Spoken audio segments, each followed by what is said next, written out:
大家好啦！大家好，大家好，大家好。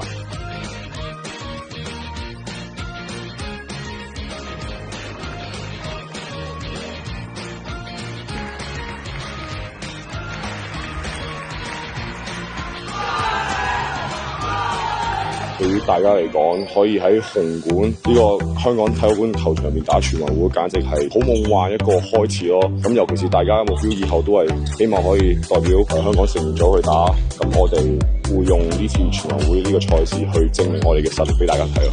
香港咧幾間電視台咧都會係轉播嘅，康文署喺唔同嘅18個區裏邊咧都有啲場館咧係設置咗一啲免費觀賞區，咁所以大家既可以去喺電視上面睇到啦，亦都可以去康文署場地咧都可以睇到我哋開幕式嘅情況。擊劍我就最有興趣啦，因為過去香港嘅選手喺個世界舞台度都攞到一個好好嘅成績啦，咁我諗喺成個社會層面對於擊劍嘅興趣都增加咗好多。首先我們大家都熟知香港的擊劍是比較厲害的一個，所以大家會包括我也會更加關注一個下擊劍嘅比賽。因為受張家朗同埋江文為佢哋所啟發，然之後就從事呢個運動咁樣啦，即係所以我今年都買咗飛去全運會睇劍擊。我係香港人，我好開心香港可以舉辦全運會賽事。我諗作為一個香港人，一定感受到好光榮啦，又可以增加咗市民可以親身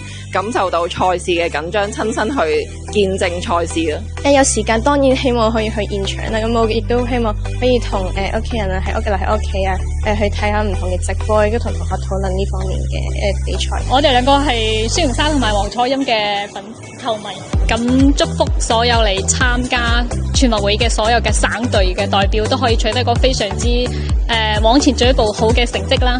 咁我祝所有嘅運動員都健健康康可以完成呢個比賽啦。咁我就希望我哋國家嘅乒乓球越嚟越好啦。激情全運會，活力大灣區，加油！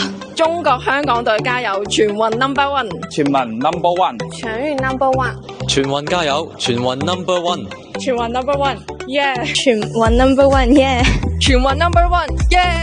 全運加油！全運 No.1， 全運加油！全運